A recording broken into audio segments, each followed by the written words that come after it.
In today's video, we will be taking the old battery out of this Game Boy Advance SP, and we will be replacing it with a brand new battery from eBay. I also have a cautionary tale about said battery, because let me tell ya, they didn't send me the right one. Let's get into it. So here we have the battery laid out on my bed because I have high production quality. And you can see that the battery here comes with a screwdriver, although that screwdriver is horribly inefficient, uncomfortable, and I used my own screwdriver. You can see me arguing with the package here because it's one of those packages that has to have double shot plastic and it annoys the piss out of me. And oh great, I love it when this happens. This is so annoying. Well, let's just squeeze out the battery and hope it doesn't explode because it's just that cheap. And then here we have the Game Boy itself. Alright, so as I flip the Game Boy over, you can see there I'm using my own screwdriver. It actually came from an iPhone repair kit. But I have no iPhones to repair. You can tell I spend my money wisely. So the back cover just pops right off, and in my case, flies across the table, and there is the OEM battery. I will explain why the OEM battery is in there shortly, but believe me, the OEM battery isn't actually what I'm replacing. Hint, hint. So now I put the cover back on the Game Boy, and let's screw it back on, shall we? The new battery is now installed, and we should be able to charge it. So let's plug this end into the wall, and the other end into the Game Boy. You can see the red light. And here we go. Moment of truth. And would you look at that? Alright, I promised you a horror story, and here it is. Right now, you are looking at the battery that I purchased. You will notice that this is not the battery that I installed. The battery that I purchased was from KMD, and the battery that they sent me was from Tomy.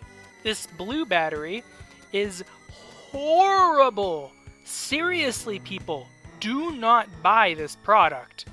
It's tempting because it has a very low price point and it includes the screwdriver, and if you look up other people replacing the batteries in their Game Boy Advance, they're likely to pick this one too. But the problem with this is in its longevity. You see, I bought one of these batteries before, and after about 6 months, it had expanded to the point where it was bending the plastic of the battery cover, would not accept a charge, the Game Boy would not start, and even before that happened, the battery life had been reduced to about 10-ish minutes. I had to remove the battery and dispose of it properly, so I put the original OEM battery back into the Game Boy as a visual aid for the purpose of this video. But be warned that if you've bought one of these batteries, it's probably not going to last forever, and it may cause damage to your Game Boy via expansion. Keep in mind that the battery I purchased cost more than the average listing for this blue battery, so in essence, I threw my money away.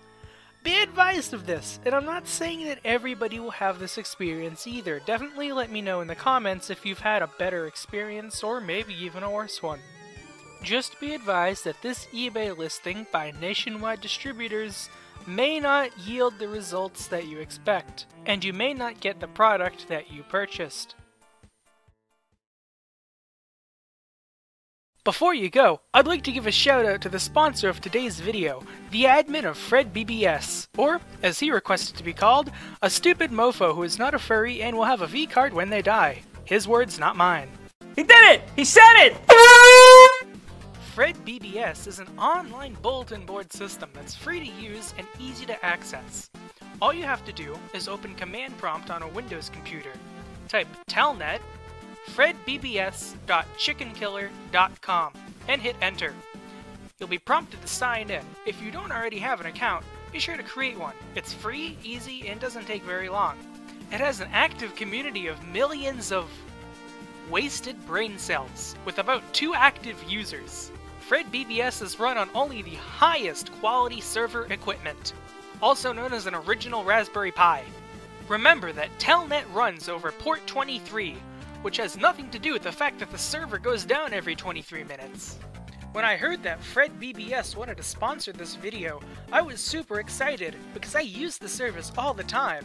And by all the time, I mean I signed up a month ago, forgot my login credentials, and had to make new ones for this video. Well, that's all I have to say. I hope you enjoyed the video. Thanks for watching.